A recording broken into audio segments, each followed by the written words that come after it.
In the life of Savitri, the tremendous moment has arrived. As we see in the beginning, we see it is the moment which has been brought to her because of the death of Satyavan. It is a tremendous moment which is going to change the course of future time. If the course of future time is going to be changed, it is necessary that Satyavan must die. Satyavan's death is a necessity to bring about this tremendous moment in the life of Savitri. It is important to recognize that he says tremendous moment in our lives. But actually, it is specific to Savitri. The tremendous moment does not arrive in the life of Satyavan. It arrives only in the life of Savitri. So there is a kind of a focus of the tremendous moment on Savitri. So although he says in our lives, it is pretty specific to Savitri in this context, you see. And we have seen what does the tremendous moment do? It does two things.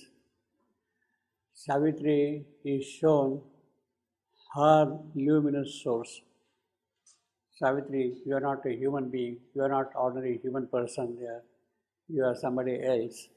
So it is her luminous source which is first shown to Savitri by that tremendous moment. And when she sees that luminous source of her own, then the divine power enters into her and a new birth occurs in Savitri. Savitri is now a different person altogether. So whatever is now going to happen is going to happen because of that divine power now working in Savitri. So in fact, all that is going to follow is now being done by that power which is there in Savitri. It is she, the divine power, who is going to do whatever has got to be done. In a way, Savitri is superfluous. Savitri is not important. Savitri can be ignored, except for one thing, that there is something in Savitri which lends herself totally to the divine power. It is a kind of a complete surrender to the divine power by human Savitri. Yes, do whatever you want to do in me. I am your instrument, I am your tool, I am your hands, and let things happen now because of you. So who is really going to conquer death? Not Savitri, but the divine power now who is seated in Savitri. And Savitri's greatness is she has opened out to the divine power. So there is a small moral also for us when we say maa sab karegi, she will do everything. It is in a way ridiculous. It doesn't happen that way. First thing is you have to find out your luminous source and then let her do her work in you. Then she will do the work. Let she do her work in you. That is the condition. A kind of a total openness to the divine power for the divine to work through you. Then only the divine works through you. So all this nonsense, maa sab karegi, it doesn't work at all like that. In the yogic language, it has no meaning at all, you see, basically, you see. You have to open out and let her force then work through you. So there is a very significant qualification in surrender. When you have opened out, then she will take possession of you and do her work. You see. So all that is going to happen now is when that moment arrives in us, tremendous moment arrives, when you have looked at your luminous source, when the divine power, your central being, has taken charge of you and starts working through you, then your real yogic life begins. Your real sadhana begins. You see. Not until then. You see. Not until then. You see. And at that point, then what happens? It is the divine power in the human instrument, through the human instrumentality, is going to accomplish whatever is going to be accomplished. So, here we have got now this important line here. Immortal leader of her mortality. The divine power is the immortal leader. Her mortality is now that person who has seen his luminous source, that mortal, he is in charge of that immortality, of that immortal leader. And the immortal leader will now take charge of our mortality, you see. As I told you earlier, this phrase, immortal in the mortal, immortal in the mortal, is a Vedic phrase. It is addressed constantly in the Vedas to Agni. Agni is the immortal in the mortal. He is the leader of our march of progress. He is the one who takes us forward on the spiritual path. Therefore, he is the leader. Agni is the leader taking us on the spiritual path forward, you see. I have here a few quotations from the Veda. We can quickly see them. Agni is immortal in mortality. The Sanskrit phrase is amartyo marteshu. Amartyo, amartya, who is not death bound, who is immortal. Marteshu, in man, in the mortal. Amartyo marteshu. Agni is the immortal in mortality. The immortal in this lower mortal being, Shivandu calls Agni, or the one who is there in us, the immortal in this lower mortal being. We are a mortal being, and he is there seated in us, the immortal. Well, I mean, this is addressed to Agni, or in a manner of rough equivalence to our psychic being, the psychic fire, who is of course immortal, deathless. And it is psychic being who takes us forward, you see. The Vedic fire, the upbuilder of the worlds, the secret immortal in men and things. Agni, who becomes all. Agni is immortal in mortals, the divine power in man. Agni, the immortal in mortals, the divine guest, is the divine guest seated here in us. This divine conscious force, Agni, this immortal in mortals, who takes our sacrificial offerings to the great gods. He is the carrier of our sacrificial offerings to the great gods, you see. In Savitri itself, we have a few equivalent phrases. 5.16. Immortal in our mortal poverty. 5.16.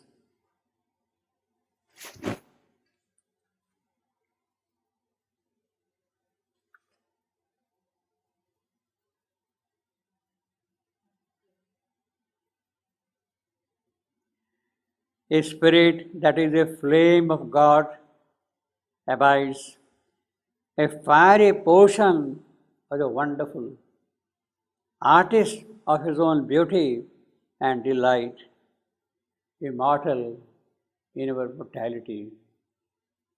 That is the description of the Agni who is seated within us, you see. Now, this is, of course, in the context of Ashwapati finding his soul and getting it released from that. Then we have another equivalent phrase, 98.37.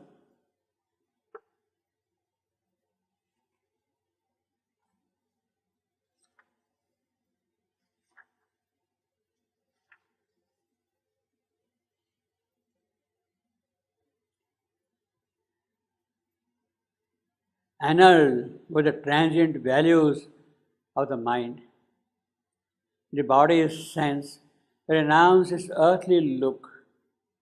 Immortal met immortal in their case. Now, this is in the context of Savitri getting injunctions from her yogi father. Savitri, you have grown up. You are a girl of now 18 years, and it is time for you to get married. But as nobody has come forward to claim your hand in marriage, you are free to find out, discover your own life's partner. That is the instruction, Adesh, command given by Ashwapati to Savitri. And therefore, when they see each other, immortal met immortal in their gaze. What is immortal in her? That is now being seen by Ashwapati, the immortal in her. See, the immortal in the mortal. Then again we have got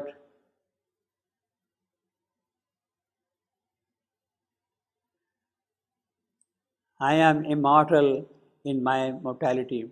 137.72. We shall see that shortly.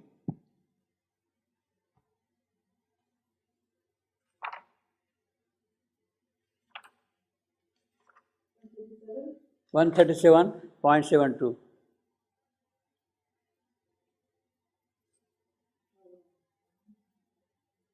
I am immortal in my mortality. I am a human being, all right, but I am immortal. This is what Savitri is asserting to Yama, death. They are arguing with each other, and Savitri says, look, I am immortal. You are immortal. I am also immortal. You are immortal in your immortality. I am immortal in the mortal. See?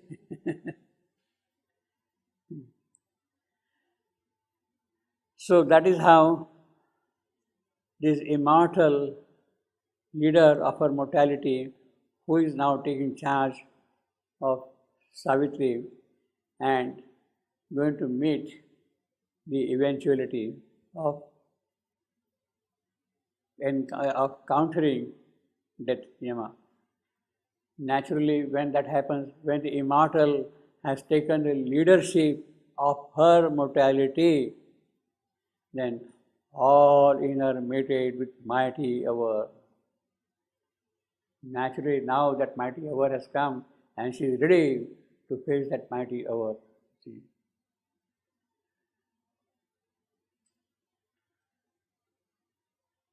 As if the last remnant had been slain by death, of the humanity that once was hers. You see? Once was hers. Now she is no more that now. It is gone. Because there is now a wide spiritual control. She has taken charge of everything herself, making life's sea a mirror of heaven's. Life's sea a mirror. So life is considered as a sea, and it has become a mirror to reflect heaven's sky. Mean in life, whatever is being there is going to be projected or reflected in life here. Heaven's beauty, joy, power, whatever you want to call it, that heaven's possibilities which are there, they are now getting reflected in life's sea.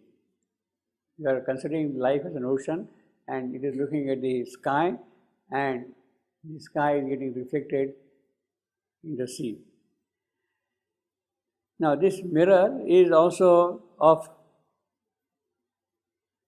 pretty frequent occurrence in Savitri. I got a few examples here. For instance, 26.30. Because eternal eyes turn on earth's gulfs, the lucent clarity of a pure regard, and saw a shadow of the unknowable, mirrored in the inconscious boundless sleep, creation's search for self began its stir. That is how Ashwapati's yoga is beginning. He is climbing up now the ladder of this creation.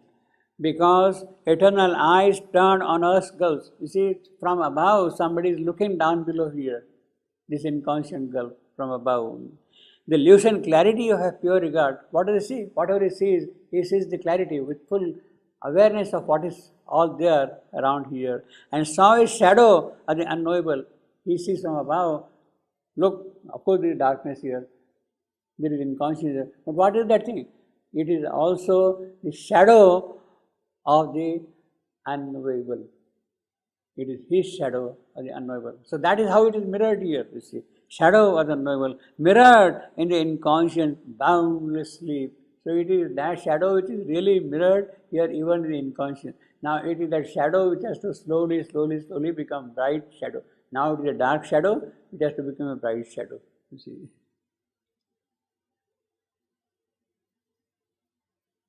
So this is a good oxymoron. Bright shadow. See, we are going to see. Shadow is always dark. Pardon me? Shadow is always dark. It cannot become bright. Shadow is a shadow. Yeah, but there are grades of shadow also. Oh, grades of shadow. Yeah. All right, you're right. Yeah. Mirrored in the inconscious, boundlessly. Creation search. What does he see here? Look, there is shadow here, and there is a search from here.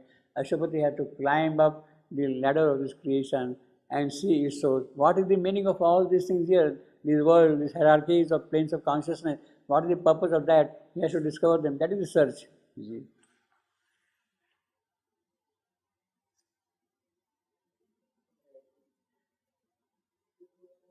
In fact, you have here another beautiful phrase: shining mirror of the eternal truth. 130:42. Even now, her splendid being might flame back out of the silence and the nullity, a gleaming portion of the all wonderful, a power of some all affirming absolute, a shining mirror of the eternal truth, to show to the one and all its manifest face, to the souls of men their deep identity. So that is the shining mirror, you see. What we are seeing now, everything we are seeing through a dull mirror, dim mirror, dark mirror, you see, mirror of night.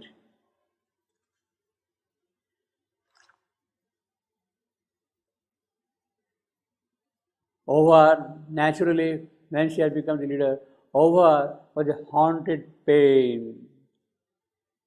Haunted pain.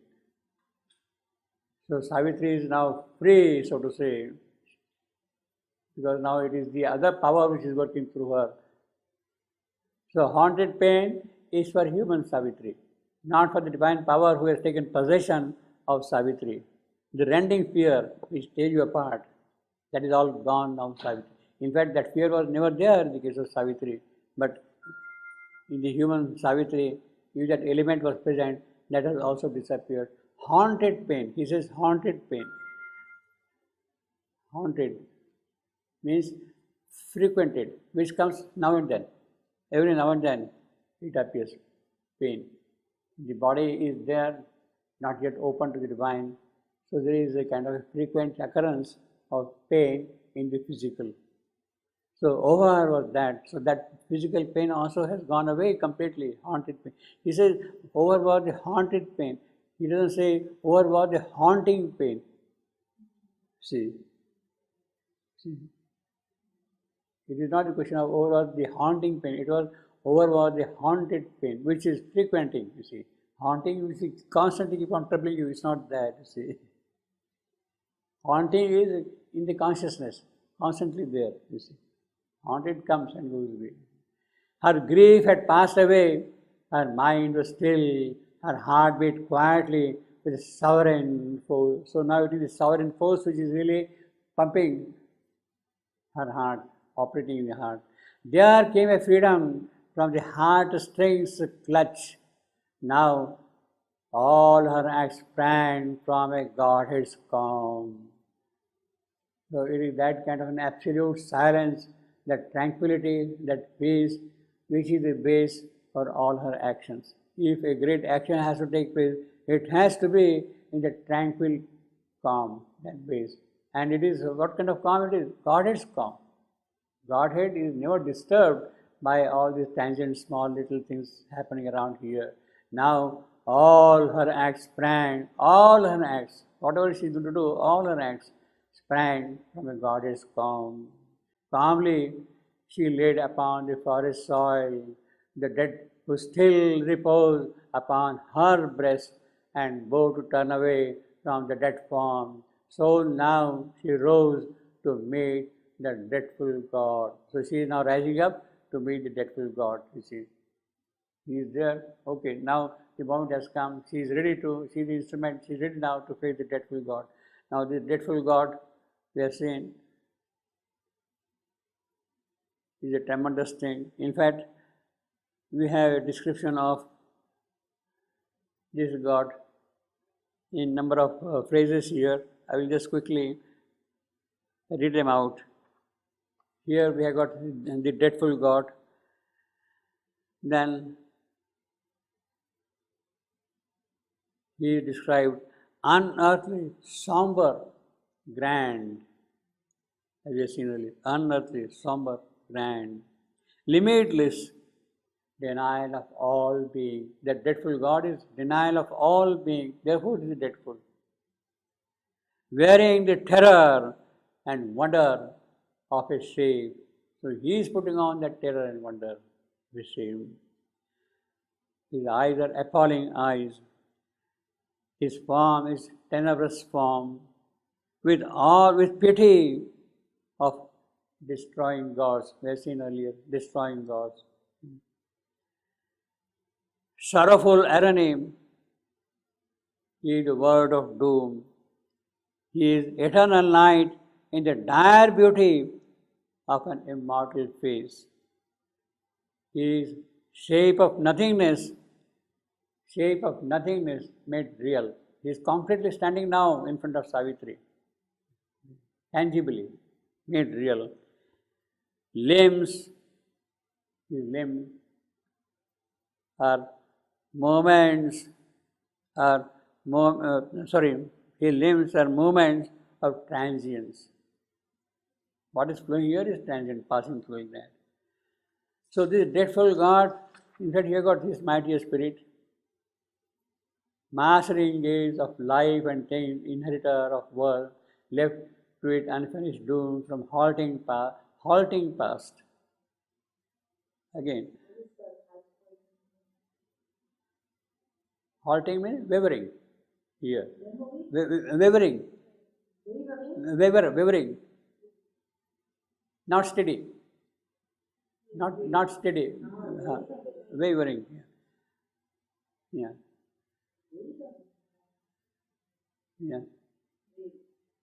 Left to it unfinished form, her halting past. Means it's not a kind of a steady path, you see. When yet the mind, a passionate learner, toiled and ill-shaped instrument was crudely moved. Transcended now was the poor human rule. Sovereign power there, a godlike will. So what we have got there? A power and will. And no more the human rule. A moment, yet she lingered motionless. She is seeing now Yamada. Her husband's body is now lying on the ground there. And she stayed there for a moment without any movement, motionless. Lingered a moment, yet she lingered motionless and looked down on the dead man at her feet. Then, like a tree recovering from a wind, she raised her noble head, flaunting her gaze. Something stood there, unearthly, somber, grand, a limitless denial of all being that wove the terror and wonder of his shape. So that is the description of the godlike, dreadful God. You see. You see how the whole poetry develops. First, you have got the entire description of Savitri. How now she is ready there to face the moment. Whom she is going to face? She is going to face death. What kind of death? The dreadful God. The description of the dreadful God now is elaborated here. So they are kind of matched, one against the other. See. A sovereign power there, godlike. Yeah. Then, like a tree recovering from wind, she raised a noble head, flaunting her gaze. Something stood there, unearthly, somber, grand, a limitless denial of all being that wove the terror and wonder of his shape. In its appalling eyes, the tenebrous form bore the deep pity of destroying God. A sorrowful irony curved the dreadful lips. So that is there on his face, sorrowful irony, curved the dreadful lips that speak the word of doom. What those lips speak? They speak the word of doom. That is the whole purpose, function of Yama, action, put them into action. Eternal night, in the dire beauty of an immortal face, pitying arose, receiving all that lives forever into his fathomless heart, refuge of creatures from their anguish and world pain. So that is the refuge. He is the refuge from our anguish and from our pain. In fact, that is one of the possibilities Savitri was reckoning when she was helpless. She has not begun her yoga. She is weighing all the pros and cons. She should do this, she should do that. She should go away following Satyavan burn herself on the funeral pyre and go to the land of death where is the refuge from anguish and world pain. This was one of the possibilities she was reckoning. We are saying in Canto 1, Book 7, in the beginning. You see. But Savitri dismisses that. That is not the thing. It is not my refuge to go into the land of death and forget about this world, forget about this anguish and this pain. What will happen to this creature here? His shape was nothingness made real. His death was made real. His limbs were monuments of transience, and beneath brows of unwearying calm, large godlike lids, silent, beheld the writhing serpent life. So what does he see from above? This life is like a serpent squirming around. Life is a serpent from him, writhing serpent for him, under his gaze. Unmoved, the timeless, wide, unchanging gaze has seen the unprofitable cycles pass, survived the passing of unnumbered stars, and shelter still the same immutable orb. unmoved, the timeless, wide, unchanging gaze, has seen the unprofitable cycles pass. So he is seeing all that thing. The cycles keep on repeating, fruitless cycle, unavailing cycle. They are not yielding anything positive at all. They are useless because of his presence there. Survived the passing of unnumbered stars and shelter still the same immutable awe. The two oppose each with their eye, each other, the two. Now he has given you the description of Savitri ready to meet death. He has given you a description of death. He is now poised for his action, and they are now looking into each other. The two oppose each other with their eyes. They are looking into each other's eyes. Woman and universal God. Around her, piling the void, unbearable loneliness upon her mighty, uncompanioned soul. Many inhuman solitudes came close. So when they are seeing like that, Savitri and death looking into each other's eyes. Somber, grand. Very powerful picture of Savitri here. And also Yama, very beautiful. Yeah. She's folded like with wings, we've seen last time. Pardon me? Yama is holding some stick like Yeah. He is looking into her eyes, no? This black figure with red hair. The two oppose each other with their eyes. Woman and universal God. Around her piling their void, unbearable loneliness upon her mighty, uncompanioned soul. Upon her mighty, uncompanioned. Nobody is there around. Neither on the physical earth, nor in the outer worlds. Not in the outer, not gods. Nobody is there at all. She alone with that power. Many inhuman solitudes came through. Vacant eternities, forbidding hope, laid upon her their huge and lifeless look, and to her ears, silencing earthly sound, a sad and formidable voice arose, which seemed to hold adverse worlds. He is speaking now for the first time to Savitri. So he has described, well, here is Savitri, here is death. Now what is going to happen? Yes, he has to speak out something, you see. So the whole drama is now being prepared, you see. Unclasp, it cried, the passionate influence, and relax. You are holding him back. Remove your hold from him and relax. He is now no more there. He is mine. He has nothing to do with you now. Relax. Forget about all that now. O slave of nature, who are you after all? You are a slave of nature. Today, you are weeping for him. Tomorrow, you are also going to meet the same fate. You are a slave. You are bound by the law. You see, changing tool of changeless law. Now, that is the entire assessment of Savitri made by death. She is a changing tool. He is a changeless law.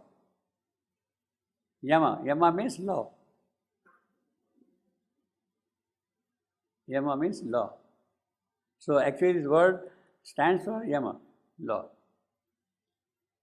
Changeless law is my law cannot be disobeyed. It is bound on everybody. As long as you are a changing tool, you are subject to this law. Who vainly rise rebellion to my yoke, thy elemental grasp, weep and forget. Yes. It's very cruel, very true also. What will you do? You will weep for one day, you will weep for 1 week, you will weep for 1 month, and then forget about the whole thing. And perhaps you might find some other partner in your life. You see, it goes on like that.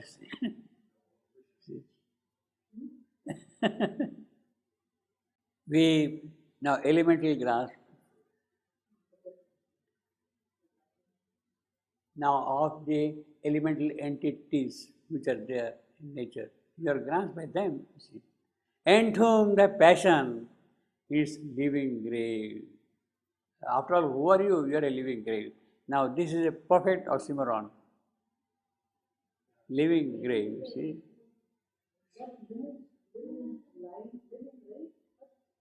Entomb the passion in its living grave. Living grave, that is also grave means when one is dead, no? Yeah, so this living, so it's called oxymoron. So you are living but you are already dead, you are dead actually. You see, there is a phrase, living dead. You see, living dead, what does that living dead mean? Mean you are living all right, but you are practically dead, you are not really doing anything. So, entomb the passion in its living grave. You see, oxymoron is the contradiction of two things which are brought together. To give a crude example,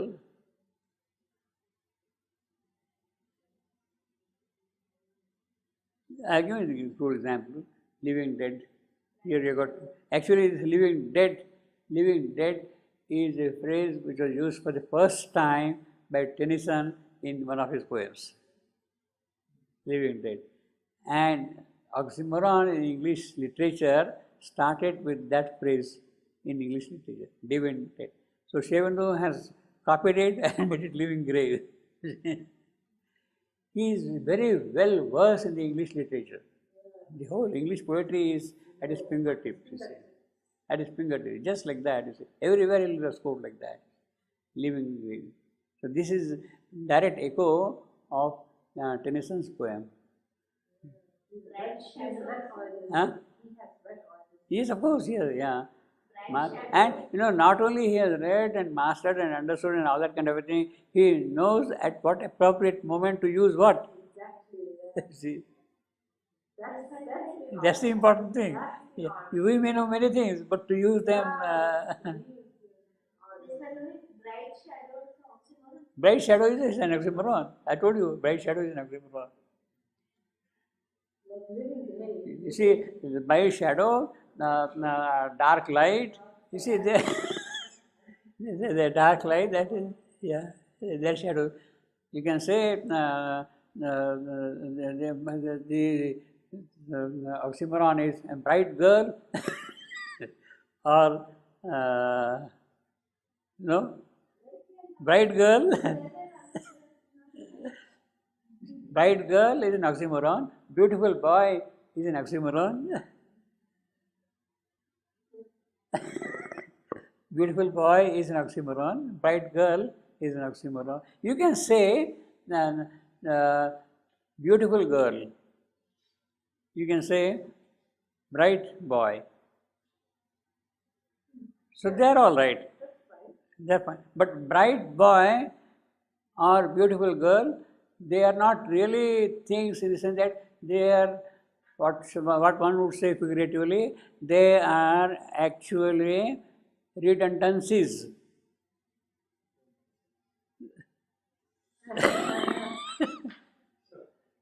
They are redundancies. Bright girl is an oxymoron, beautiful girl is a redundancy. Not necessarily. No? You don't like that? You can compare dark sunshine. Dark sunshine is better. Yeah. So the same thing. Intelligent boy, it is a redundancy. Beautiful girl is a redundancy. You see. But if you say intelligent girl, then it becomes an oxymoron. Or a beautiful boy, then it becomes an oxymoron. See? Okay. Well, I mean, this has to be taken in the proper sense. I mean, yeah. See, this is really beautiful here. When it says living grey, this is a perfect oxymoron. In fact, we are going to see some oxymorons shortly in Savitri, like that. Live now, the once loved spirits abandon the rope. You see, he has now left his rope. The spirit is now free. Leave it now. Pass slowly back to thy veiled life on earth. So that is the entire assessment of our life on earth. by Yama. Yama's assessment of life is vain life on earth. It's a perfect assessment. Why? Why vain? It is vain because he is there. Yeah, exactly. Because he is there. See, as long as he is there, it is bound to be vain. Pass lonely back to thy vain life on earth. So Savitri, if she has to reply, Monsieur, this life is not vain, it is vain because of you.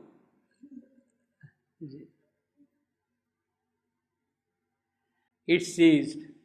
Now he says it ceased. He doesn't say he ceased. Because he says here, he is talking of who is speaking? The voice. Formidable voice. What ceased? Not he, but the voice ceased. That it stands for voice. So these are some of the difficult to pronounce in Savitri, you see. It says, she moved not, and it spoke again. So voice is speaking again. So now this voice is a personified voice, and yet it becomes it. Lowering its mighty key to human God.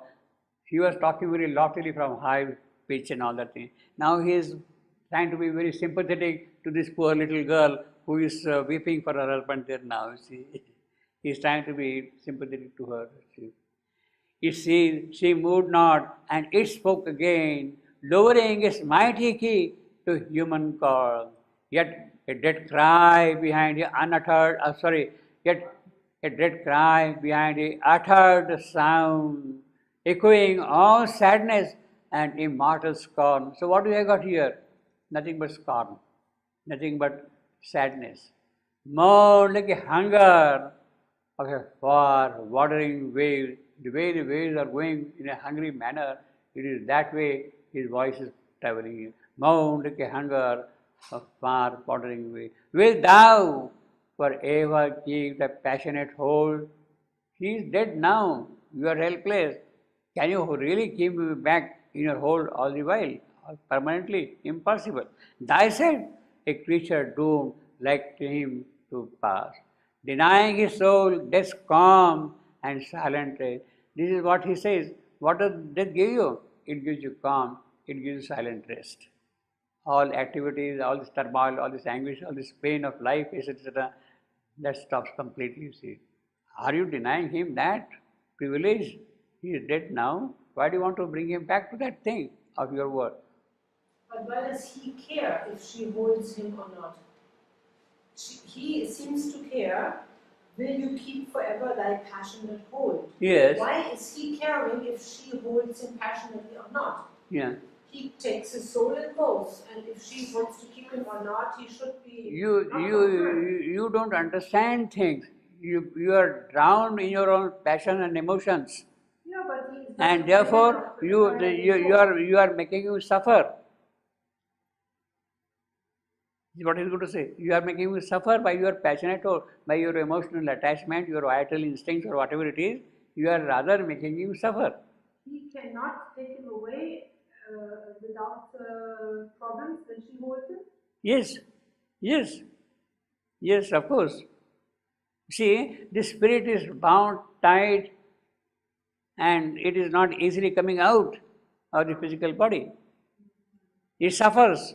In fact, that's what I'm going to say here. Will thou forever keep thy passionate hold, thyself a creature doomed like him to pass, denying his soul death's calm, silent rest. Relax thy grasp. This body is earth's and thine. I don't care about his body. Take it away. What I am interested in is spirit. His spirit now belongs to a greater power, not to you. It now belongs to you. It does not belong to earth. It does not belong to his body at all. It belongs to a greater power. And then finally he says, woman, thy husband suffers. That is a clinching statement. You are holding him back by your passion, by your emotions and all that thing. And therefore your husband is suffering. He is struggling to come out of it. He is no more really now tied to the body. He is now in my possession, but he cannot come out and therefore is struggling, suffering and all that thing. In fact, that is exactly what happens in our ordinary cases. When a person dies, we weep and cry and all that thing. We are rather holding him back. He suffers more. And actually we don't care about him, what has happened to him.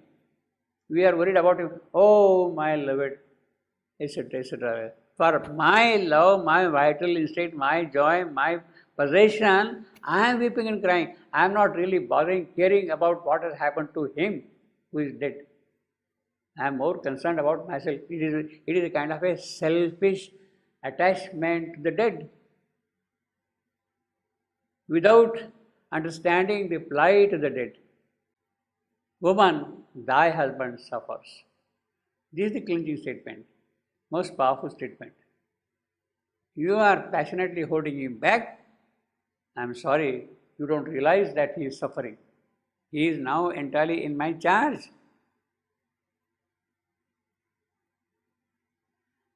But Savitri understands that.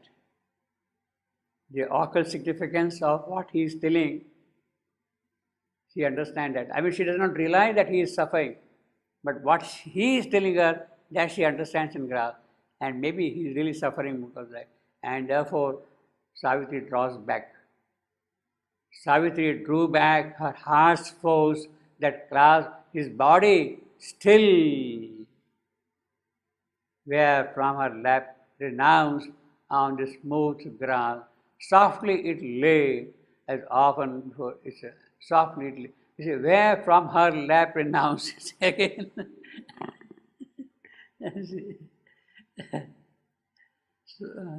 So we'll have to really see the sequence now, whether it is a breast or a lap, you see. Yeah. Here it is absolutely clear. Where from her lap renounced. Well, maybe you can say that, see, there are 2 or 3 stages by which it is happening. First, it is all the while on the breast, and then when she is getting up, she is putting him on her lap, and then she is getting up, you see. On the smooth grass, softly it lay. So that is how she had kept him there on the grass, as often. And how did she give? As often before in sleep, when from the couch she rose in the white dawn, called by her daily task. Early morning, they were sleeping together in the night, Satyavan and Savitri, in the hermitage. And she would get up early in the morning and she would keep him away from her hold. She rose in white dawn. Now this is not a dawn, this is now dark noon. What is happening now here in the dark noon? Daily at the white dawn she gets up and leaves him from the bed. Called by her daily task, now too, as if called, she rose and stood gathered in lonely strength. Yes, now she is ready to face it. Like one who drops his mantle for a race and waves his signal motionlessly swift. And waves the signal motionlessly swift. Now this is one of the most beautiful oxymorons. Motionlessly swift. Most original oxymoron, you see. It is motionless yet swift, you see. She is there, but swift in her action, prompt in her action. Swift here you could say in the sense of promptness, quick, you see, immediate, you see. Motionless, like one who drops his mantle. Now he is giving you a simile. Like one who drops his mantle for a race and waves a signal. Dropping the mantle for a race. Well, in our relay races, you pass on the baton from one person to the other. Carry like that. That is how you go. Relay race, you see. So there will be, it can be swimming, it can be running, it can be anything, relay race. So that is the mantle, passing on the mantle. But actually, this is a metaphor. Mantle for a race. Dropping the mantle has a biblical connotation. Let me read some passage. Picking up or taking up the mantle. is an idiom that alludes to the biblical story of Elisha and Elijah. Biblical story of Elisha and Elijah. Elijah was the elder prophet, Elisha was the junior one. Elijah, a prophet of God, leaves his mantle, his rose lobe, which the prophet puts on, mantle or cloak, once he ascends to heaven. So he is now very old, he is going to heaven. So he leaves his mantle behind. Heaven. Elisha picks up the mantle. His junior, he picks up that robe of his, picks up the mantle, taking Elisha's place as a prophet. So that prophet now is replaced by this prophet. So the mantle is passed on from him to him, you see. So, well, today picking up the mantle refers to someone taking up another's leadership. Elisha did for Elijah. So, this is what has happened. So, basically, he is gone, he has left his mantle, this somebody else. Means it is passing on the responsibility from one to the other. You are a king, I am passing on my throne to my son or whatever it is. It goes on like that. So, that is the mantle. Means responsibilities are passed on from one person to the other. One CEO goes, other CEO comes. He is taking up the mantle of the earlier one. That is him. So here, like one who drops his mantle for a race, so she is now running against this one. She is dropping the mantle, you see, and waits the signal. Yes, the time has come to do that thing. Motionless. So she is steady there, standing for the person to arrive there. See, you are waiting for the person to come and pass on the relay token or mantle, whatever you want to call it, rod in your hand, you see, roll into your hand. So you are standing there. How you are standing? You are still, motionless, but at the same time you are swift. The moment it comes, you start running, you see. The moment it comes, you start running, you see. You cannot run before, you see. So Sri Aurobindo was quite familiar with all these relay races and all that, you see. And he uses this most appropriately. Swift, motionless. In fact, in another place he uses the phrase false start. In Savitri he uses the phrase false start. You jump the line before the gun is fired. Start. That is called the false start. In the horse races, all the horses are standing for the gun to shoot. Then only they start the racing. Yeah. So if you start before the gun is fired, then it's a false start. He is disqualified. He is disqualified. Huh? Yeah. So sometimes you given. Exactly. Yeah. I know. Yeah. Yeah. Then you are out. Yeah. Yes. Yes. So that's a false start. He uses the phrase false start in Savitri. I will have to find out. I can find out false start.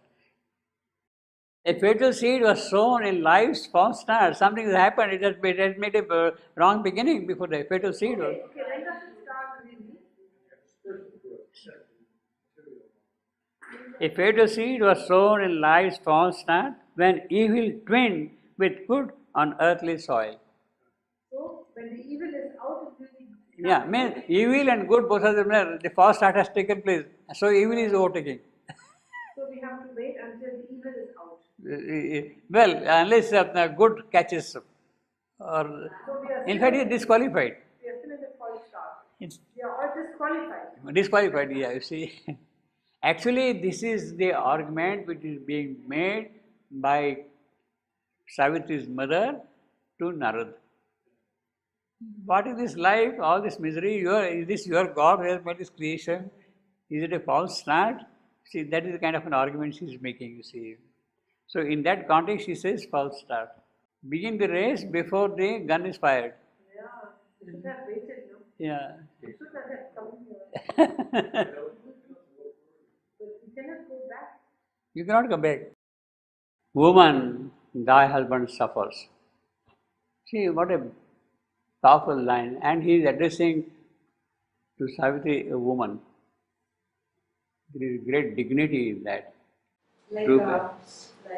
Shampaklal, he started crying Yeah. on the 5th of December. Yeah.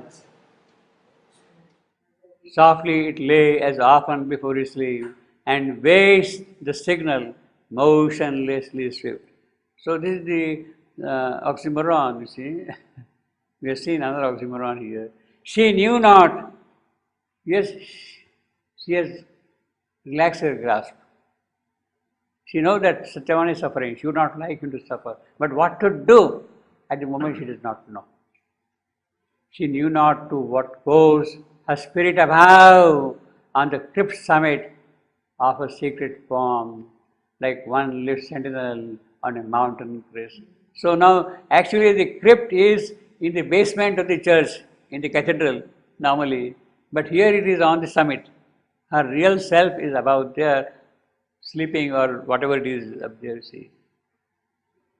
She knew not what course her spirit above on the crypt summit of a secret form. That is, her secret form is there, you see.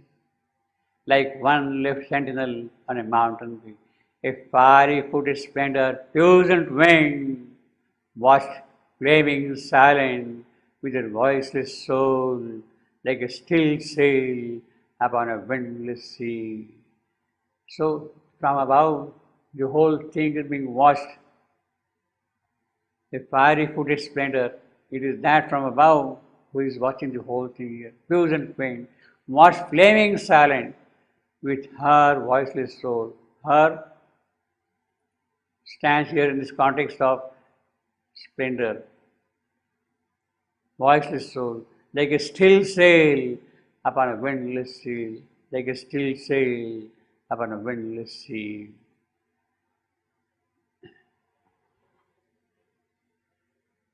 Now, this is what we have seen last time in Coleridge's Ancient Mariner. Like a painted ship on a painted ocean. Like a painted ship on a painted ocean. The boat stood there without any movement. There was no wind, nothing. Like a painted ship on a painted ocean. So you got a picture and the ship is there, still always like that, you see. It's not more. In that manner. So this is a direct echo of Coleridge's line, like a painted ship on a painted ocean. Like a still sail ship, windless sea, painted ocean, you see. So as I told you, Sri Aurobindo draws all those allusions from his rich knowledge of English poetry and English literature, you see. A fiery-footed splendor, puissant wing, watched flaming silent with his voiceless soul, like a still sail upon a windless sea. White, passionless, it rode, and anchored might, so she's firm in that calmness, waiting for far-reached impulse should arise out of the eternal depth and cast its surge. So she is now waiting what to do. She has no knowledge what to do here, but she is waiting for some kind of an inspiration, some kind of a surge to come and take her forward. White, passionless, it rode. An anchored might, it is firm, fixed also. Waiting what far-reached impulse, what is coming from beyond far, out of the eternal depths and cast its surge. So Savitri is waiting there, but in the meanwhile, then death. The king leaned boundless down as leans night over tired land, when evening pales and fading gleams break down the horizon's wall, nor yet the dusk grows mystic with the moon. What a poetic description, see. Now, Yama, death is leaned down, boundless down. He is cannot be bound by. As leans night, the way the night leans over the evening sky, over the evening landscape, tired lands, they have done the day's full work and the evening is leaning down. evening pale, and fading gleams break down the horizon's wall. So on the horizon you see different kind of colors of the evening twilight there you see. Now yet the dusk grows misty. At the moment the dusk is still there, but it has not grown mystic enough. So the moon, the mystic moon is not yet there in the sky. The transition, twilight region is there, you see. And then death, the king, you see, he is a king, he is a master. He is the law, he is a sovereign. Lean boundless down as leans might over tired lands when even. See, this is a beautiful simile, very rare kind of a simile and description, you see.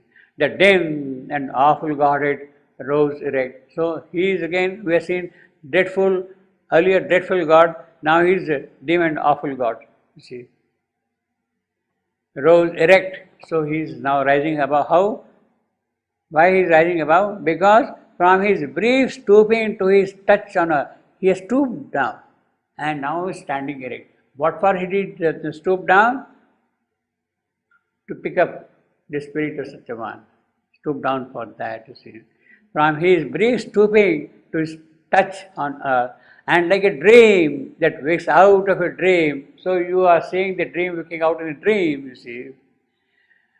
Forsaking the poor mold of the dead clay. So he is now giving up this body, dead clay. Another luminous Satyavan arose, starting upright from the recumbent earth, as if someone over viewless borders stepped, emerging on the edge of unseen world. Now this is the description of Satyavan. And how is coming out from the body? The whole life was as if a dream, and out of that dream he became a dream, you see. You are waking in a dream, you see. You are dreaming that in a dream you are waking, you see. From his brief stooping to his touch on earth, and like a dream that wakes out of a dream, forsaking the poor mode. So he has given up now the body completely. That another luminous Satyavan arose. The most occult line. It cannot be poetized. It is a real experience. Only the yogi, the occultist can have vision to see that. Luminous Satyavan. So what is a great thing death has done? This luminous Satyavan was until now hidden from sight. He is a person, but behind that person there is somebody very luminous that is not seen. That what was covering him up, that is removed by whom? By death. And what do you see now? Only that luminous person here.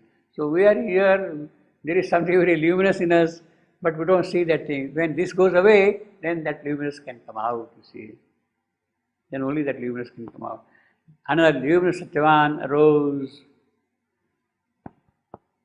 So until now he was there, because Savitri was holding him back in her clasp, he was unable to come out. Therefore this king, he stoops down. You see, imagine the king is stooping down, no? The king is leaning down, you see. That is a kind of a beautiful contrast, beautiful kind of an oxymoron. A king stooping, you see, leaning.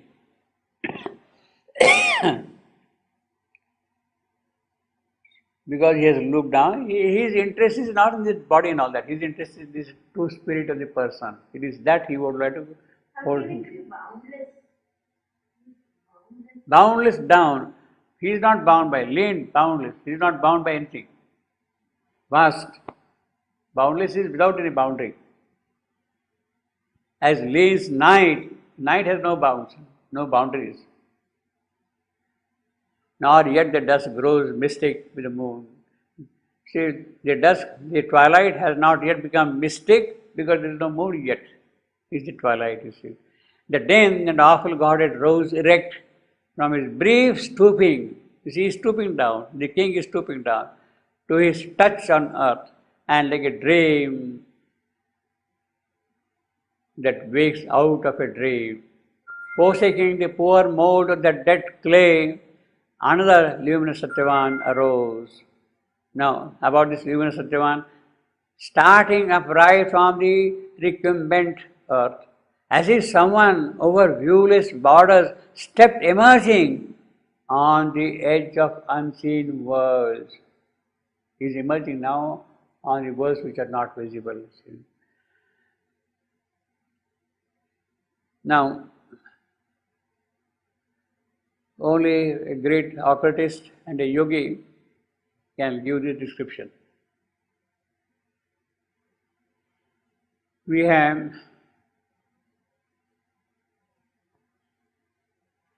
two instances of the luminous person being seen after death in the Ramayana.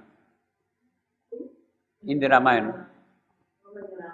Ramayana. Valmiki's Ramayana. Very vivid, very clear, very beautiful descriptions. The first one is of Rishi Sharbanga. He was the person who had performed the yajna in the house of Dasharatha, where Rama was born. Now he has grown old, Sharbanga, and he is in his hermitage, in the ashrama, in the forest and all that, with all the disciples all around. And he has to go, ascend to heaven, to Swarga. So, it is Indra, the Lord of heaven. He himself sends a chariot, golden, beautiful chariot with white horses, to give a ride to Sharbanga and take him to heaven. The chariot has come down, and that is what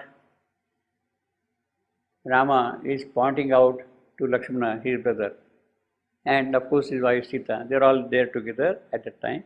So he is pointing out, see, Indra's chariot has come to take away Sharbanga to heaven. Very beautiful, very rare kind of a thing. God sending a chariot for the rishi to take to heaven.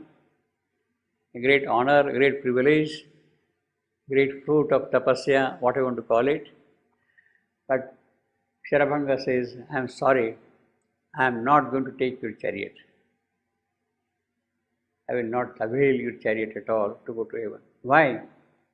Because I know that Rama is here around, and shortly he is going to visit me. He is going to visit me here in the ashram. I am not going to take your chariot now and go away.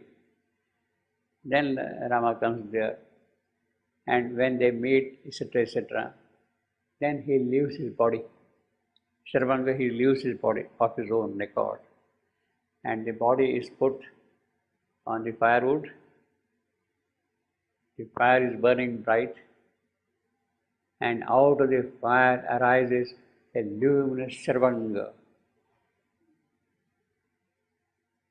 Out of the fire, because the fire was lit by Rama himself. And when he is dead, now he sees a luminous Sharbanga rising from the fire, and he goes away, you see. For him now finished, you see. And by that he crosses the worlds of Indra, Swarga, heaven. He crosses the worlds where the great rishis go and live after they pass away from here.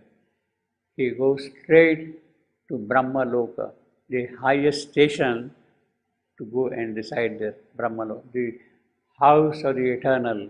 He goes and lives there eternally, Sharbanga. So, what has happened here is, after death, then you really see the luminous Sharbanga. Until then, you see only the physical, gross physical, and that kind of a thing you see. Here, a luminous Satyavan arose without being put on the fire, you see. There is another story also of in the Ramayana itself of Shabari. Shabari was a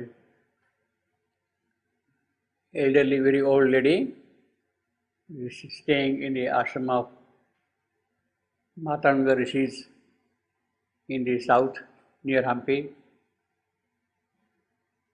and Rama and Lakshmana, they were going from place to place in search of abducted Sita. They come to Hampi, Pampa Sarovar, and Matanga Rishis, they had become very old. They had left the ashram and gone to heaven. But they had prepared garlands of flowers which never decay. Decay. They never decay. They remain always fresh and fragrant.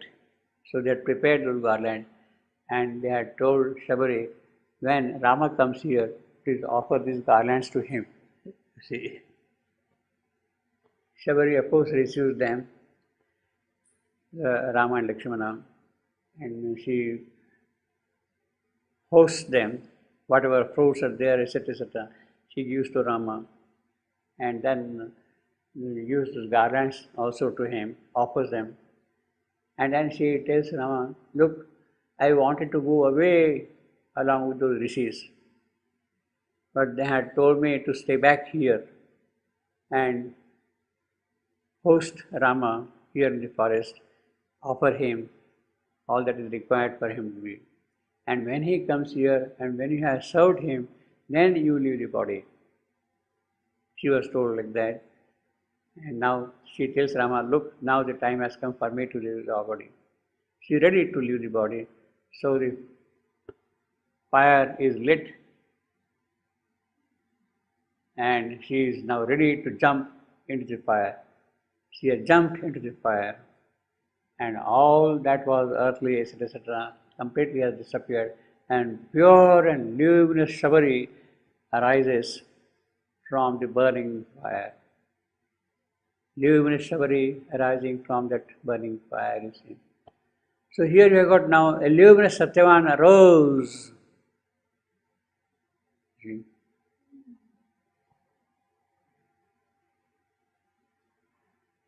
Forsaking the poor mold of the dead clay, another luminous Satyavan arose, starting upright from the incubator, as if someone over viewless border stepped, emerging on the edge of unseen world. In the earth's day, the silent marvel stood. Earth's day, that is noontime, silent marvel, that is Satyavan. It is he now who is standing, that luminous Satyavan, standing between the mortal woman and the God. Such seemed he as if one departed came wearing the light of a celestial shade, splendidly alien to the mortal air. What can mortal air do that? What can offer to us? He has come as if from some other sky, from some other splendid world, you see. Such seemed he as if one departed came, wearing the light of a celestial shade. The mind sought things long loved and fell back foiled from unfamiliar hues. So you can't imagine it. Mind falls silent, you see. Beheld yet long by the sweet, radiant form. So that is the description of now this luminous Satyavan. You see how the poet elaborates every aspect of it. He doesn't simply make a phrase and go away. By the sweet, radiant form, unsatisfied, incredulous, unbelievable, of his two bright hints of heaven. You cannot imagine how beautiful he is, you see, out of heaven.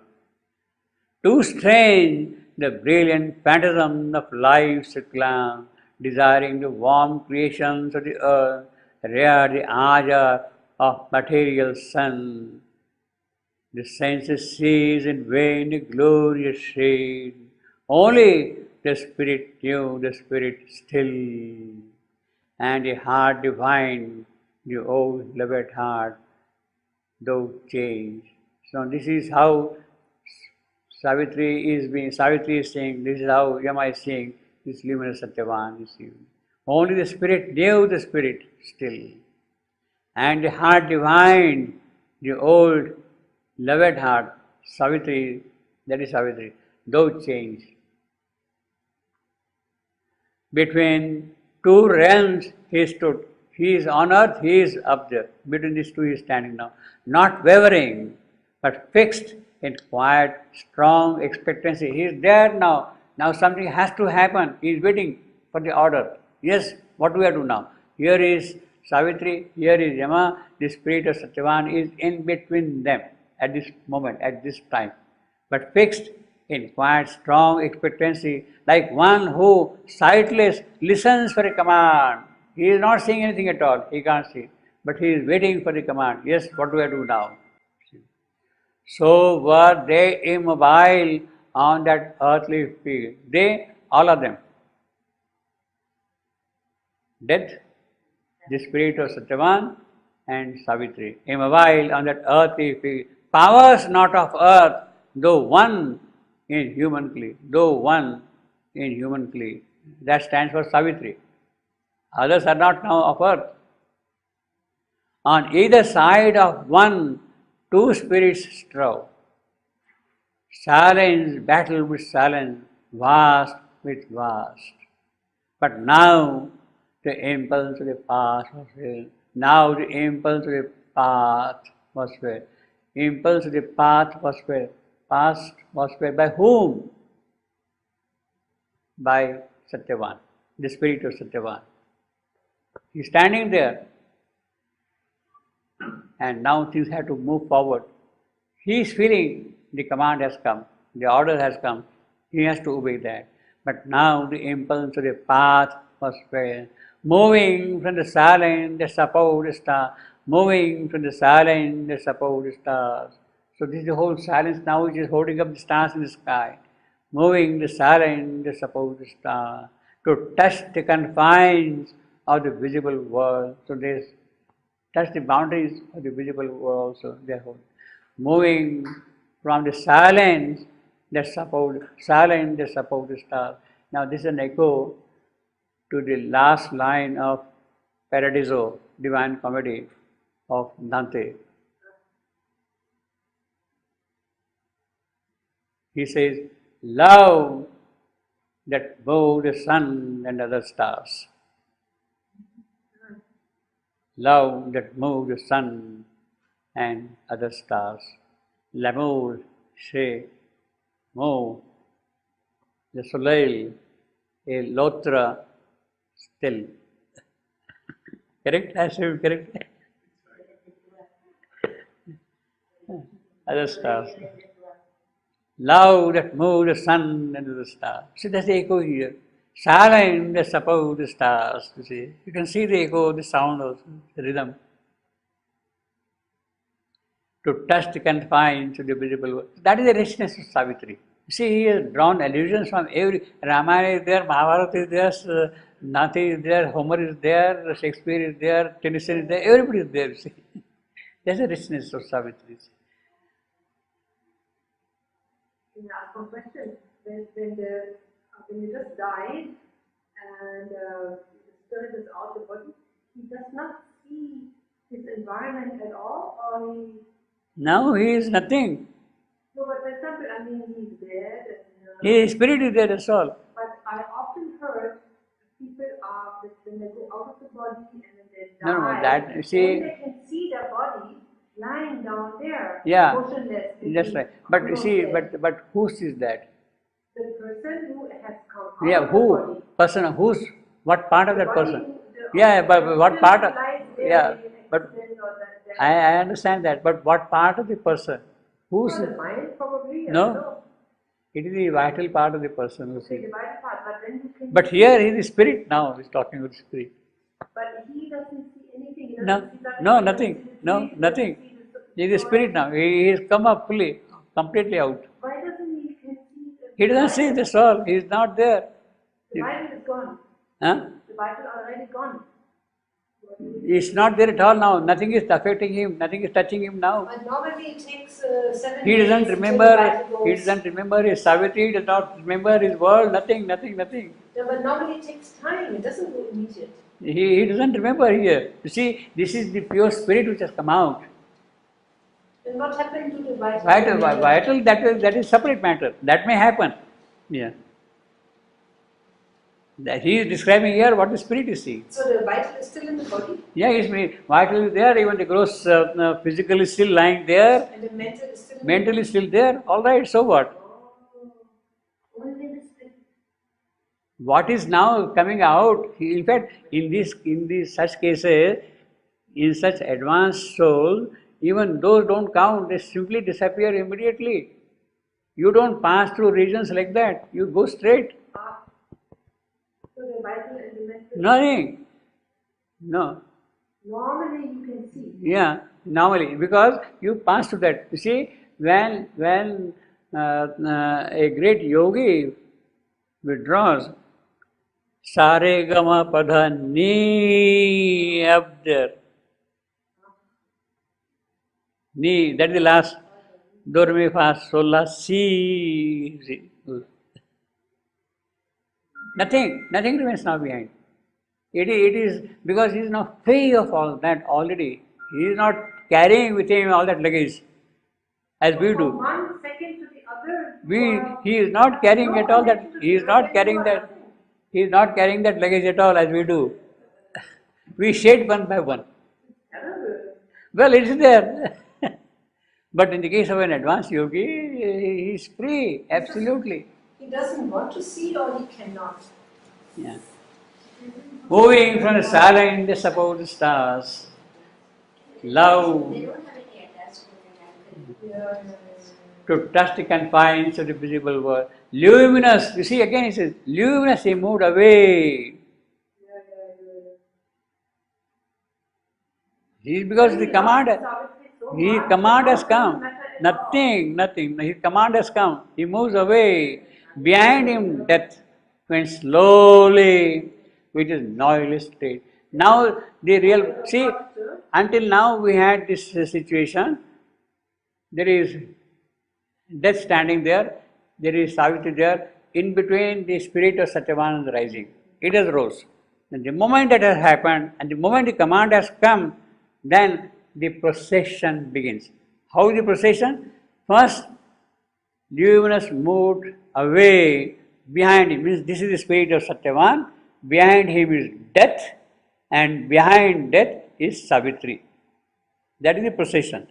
Luminous he moved away. Behind him death went slowly, which is noiseless straight. As seen in dream fields, a shadowy herdsman glides behind some wanderer from his voiceless servant. And Savitri moved behind eternal death. So first is luminous he, then behind him is death, and behind them is Savitri. That's a procession, and which is perfectly understandable. The spirit of Satyavan is there, death is there, Savitri is there. Does he know where he should go? Huh? I thought Satyavan, does he know where he is Nothing going? now, finished. he can't see in Nothing. Okay. He can't How can he see. move? He, So where does he, go? How does he know where he, he he, is going? He can recognize something. nothing. That's what he says. It's very abrupt. Check. He is now purely under the control of Yama. But he's moving. Yeah, because the command is come. The impulse of the path was felt. Oh, so the death gives him the command to move with that. Yes, yes. Oh, no. Finished, yeah. Or like he's on rain. Yes. Like a horse. He had to go from, yeah. The impulse of the command is there now, path. The urge of the path is there. So the procession is the spirit of Satyavan, behind him is death, and behind them is Savitri. As I said, it is perfectly understandable. Between Savitri and Satyavan, who is standing between them? Death. It is death who is standing between Satyavan and Savitri. Actually, death is pushing Satyavan. Well, from behind. No, he cannot but be pushed. Death is there, he has to now go. And Savitri, therefore he says, Savitri moved behind eternal death. Savitri is not controlling, Savitri is following them. The procession is going like that. So she is now going. Wordless, she travelled in her lover's steps, planting her human feet where his had trod, into the perilous silences beyond. So now you are going to enter into perilous silences beyond.